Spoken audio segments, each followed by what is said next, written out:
नमस्कार किसान भाइयों, मैं पुरुषोत्तम कुमार एक बार फिर हाजिर हूँ आपके अपने यूट्यूब चैनल किसानों की पाठशाला में। किसान भाइयों, आज की वीडियो में हम बात करेंगे कि हमें धान की फसल में गुड़ का प्रयोग कैसे करना है, कितना करना है और गुड़ का इस्तेमाल करने से हमारी धान की फसल में क्या क्या फ़ायदे होते हैं। इनके बारे में मैं आज आपको पूरी जानकारी देने वाला हूँ, तो आप वीडियो को लास्ट तक ज़रूर देखें जिससे कि आपको भी एक सही और अच्छी जानकारी मिल सके। तो चलिए शुरू करते हैं। किसान भाइयों, धान की फसल से एक बम्पर उत्पादन लेने के लिए हमारी धान की फसल में अधिक कल्लों का होना, उसमें अधिक फुटाव होना और हमारी धान की फसल का स्वस्थ होना बहुत ही ज़रूरी होता है। और जब किसान भाइयों हमारी फसल स्वस्थ होगी और उसमें कल्लों का फुटाव बहुत ही अच्छा होगा, उतनी ही ज़्यादा हमें अपनी धान की फसल में बालियाँ ज़्यादा देखने को मिलेंगी। और जब हमारी धान की फसल में बालियों की संख्या ज़्यादा होगी तो हमारी धान की फसल से उत्पादन भी हमें ज़्यादा देखने को मिलेगा। तो इसके लिए किसान भाइयों हमें अपनी धान की फसल की देखभाल भी अच्छी तरह से करनी होती है और इसके साथ साथ हमें अपनी फसल को जो भी माइक्रो न्यूट्रिएंट हैं उनको भी एक संतुलित मात्रा में देना आवश्यक होता है। बहुत से किसान भाई ऐसे होते हैं जिनके पास उनका बजट अच्छा रहता है, तो वो अपनी फसल में विभिन्न प्रकार के केमिकल या अन्य दवाओं का इस्तेमाल बहुत ही आसानी से कर लेते हैं। लेकिन जिन किसान भाइयों के पास अच्छा बजट नहीं रहता है, उनकी फसल उन्हें कमज़ोर देखने को मिलती है और वो सोचते हैं कि कम से कम खर्च में उनकी जो फसल है वो बहुत ही अच्छी तरह से ग्रोथ करके चले। तो ऐसे सभी किसान भाइयों के लिए ये बहुत ही ज़बरदस्त नुस्खा है।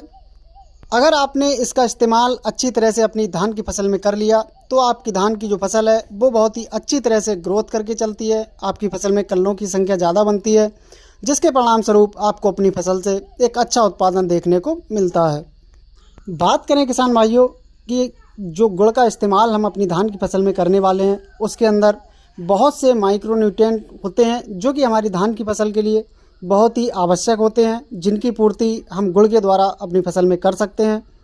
अब बात करते हैं किसान भाइयों कि आपको गुड़ का इस्तेमाल कैसे करना है। किसान भाइयों, इसके लिए आपको मार्केट से जो गुड़ की मात्रा लेनी है वो लेनी है से 1.5 किलोग्राम प्रति एकड़ के हिसाब से। इसको मार्केट से लाने के बाद आपको अच्छी तरह से बारीक कर लेना है। बारीक करने के बाद किसान भाइयों इसको एक बाल्टी में रखकर आपको पानी में अच्छी तरह से घोल बना लेना है और इसमें आपको 500 ग्राम लगभग सरसों की खली यानी आधा किलो सरसों की खली आपको मिला देनी है। और इसके अलावा आपको जो बेसन होता है उसकी लगभग 100 ग्राम की मात्रा में बेसन को भी मिला देना है।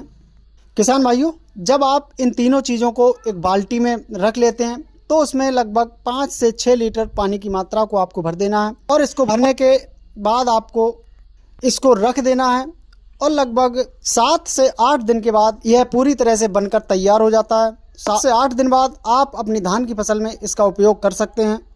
बात करें आपको इसको इस्तेमाल कैसे करना है, इसके इस्तेमाल के तरीके क्या हैं, तो किसान भाइयों यह बनकर तैयार हो जाता है यानी 8 दिन बाद जब आप अपनी धान की फसल में सिंचाई करें उस समय आपको इसका इस्तेमाल करना है। जो प्रोडक्ट आपने तैयार किया है उसमें लगभग 10 से 15 लीटर पानी की मात्रा और बढ़ाकर आप जब आप सिंचाई करें तो जिस जगह से आपके खेत में पानी जाता है उसी जगह आपको धीरे धीरे इसको छोड़ना है, जिससे कि यह पूरी फसल में एक समान रूप में फैल जाए और आपको इसके बेहतर रिजल्ट देखने को मिले। किसान भाइयों, जब आप इस प्रोडक्ट का इस्तेमाल करते हैं तो आपकी फसल में लगभग 5 से 6 दिन बाद आपको अपनी धान की फसल में बहुत ही ज़बरदस्त रिजल्ट इसके देखने को मिलते हैं। आपकी जो फसल है वो बहुत ही अच्छी तरह से ग्रोथ करके चलती है, उसमें कल्लों की संख्या ज़्यादा रहती है और फसल स्वस्थ होकर बढ़वार करती है, जिससे कि आपको अपनी धान की फसल से एक बेहतर उत्पादन देखने को मिलता है। तो किसान भाइयों, जानकारी पसंद आई हो तो वीडियो को लाइक एवं शेयर ज़रूर करें।